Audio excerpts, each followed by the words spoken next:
Chaucer had a distinguished public career as a courtier, soldier, diplomat, and civil servant. He contributed importantly in the second half of the 14th century to the management of public affairs as a diplomat, courtier, and civil servant. During the decade of the 1370s, Chaucer was at various times on diplomatic missions in Flanders, France, and Italy. He was appointed clerk of the king's works in 1389 with executive responsibility for repair and maintenance of royal buildings, such as the Tower of London. Chaucer's work abroad was both dramatic and formative. In France, during the Hundred Years' War, Chaucer was captured in the siege of Reims and the King Edward III paid his ransom. Chaucer's busy life in public affairs was apparently never a serious obstacle to his creative work. Most of his poetry seems to have been written during the years of his most active public service and relatively little after his retirement. Geoffrey Chaucer went on nearly a dozen diplomatic missions to Flanders, France, Italy between 1368 and 1377. The Canterbury Tales in the 14th century marked a major shift in English literature as it was one of the first major works to be written in Middle English instead of Latin or French. Chaucer, Chaucer's use of vernacular language allowed his stories to be accessible to a wider audience and played a vital role in the development of English as a literary language. That's why he is considered the father of English literature. Canterbury Tales is a collection of stories told by a diverse group of pilgrims on their journey to Canterbury. Chaucer's work presents a vivid portrayal of medieval England, representing various social classes, occupations, and perspectives. These tales cover a wide range of genres, including romance, comedy, tragedy, morality, showcasing Chaucer's mastery of storytelling and his ability to capture the essence of human nature. This seminal work not only revolutionized the language of literature but also had a significant influence on subsequent generations of writers. Chaucer's storytelling techniques, such as the use of multiple narrators and his exploration of complex characters, set a precedent for future authors. His realistic portrayal of everyday life and his incorporation of different social classes paved the way for literary realism that became prominent in later periods. Moreover, the Canterbury Tales also represents a shift in the social and cultural landscape of England. Chaucer's work highlights the emerging middle class and their aspirations. It provides a window into the changing dynamics of society, challenging the traditional feudal structures and giving voice to the previously marginalized. This influential work has continued to captivate readers and scholars alike for centuries. Its impact on English literature, language, and society cannot be overstated. It opened the doors for authors to write in their vernacular languages, enabling the growth and development of English literature as we know it today. The opening lines of general prologue in the Chaucer's Canterbury Tales hold significant literary and thematic importance. Here are the key points of this book.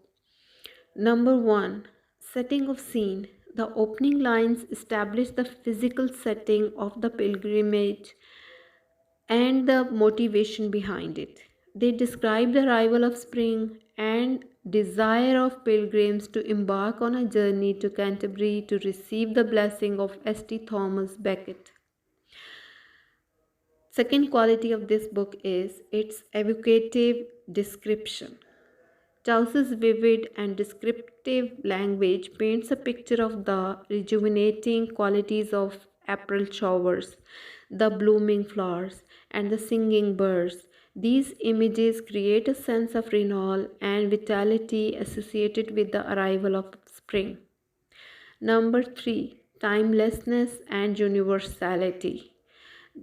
Yes, this is the third quality of this book.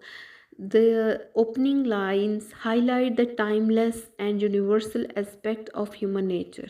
They remind us that certain features of human behavior and desires are common to all generations and ages. The pilgrimage becomes a symbol of the human quest for spiritual fulfillment and the desire for new experiences. Number 4, foreshadowing. The opening lines also foreshadowing the diverse and colorful cast of characters that will be introduced in the subsequent section of the general prologue. They set the stage of the character portrait and the stories at each pilgrim will tell on the journey. Overall, the opening lines of this book serves as a powerful and evocative introduction to the Canterbury Tales, capturing the essence of spring, human nature, and pilgrimage itself.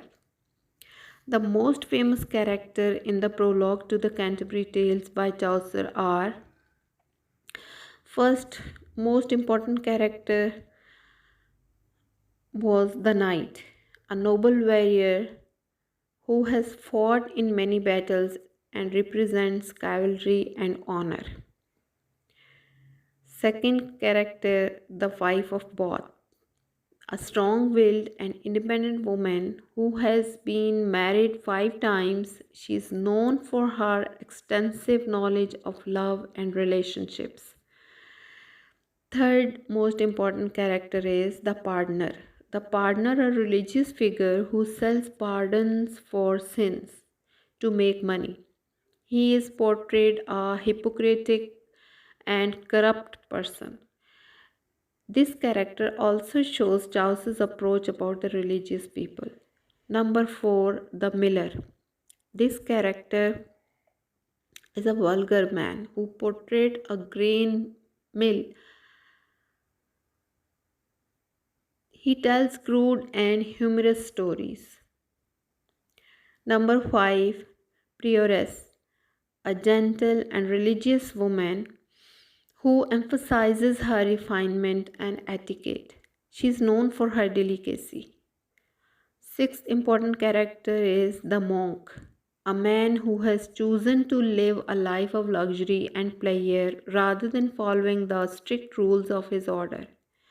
Number 7 character is the character of Franklin, a wealthy landowner who enjoys good food and drink. He is known for his generosity and hospitality.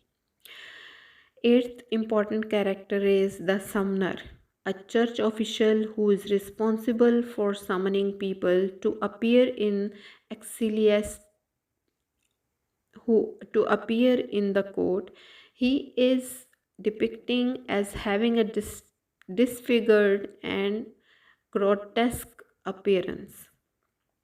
The merchant, a businessman who is well versed in economic affairs. He is portrayed as being shrewd and clever. 10th important character is the clerk, a scholarly student who is devoted to learning. He is depicting as being poor yet virtuous. These are just a few of many memorable characters introduced in the prologue to the Canterbury Tales. Chaucer skillfully presents a diverse cast of these characters. Thank you.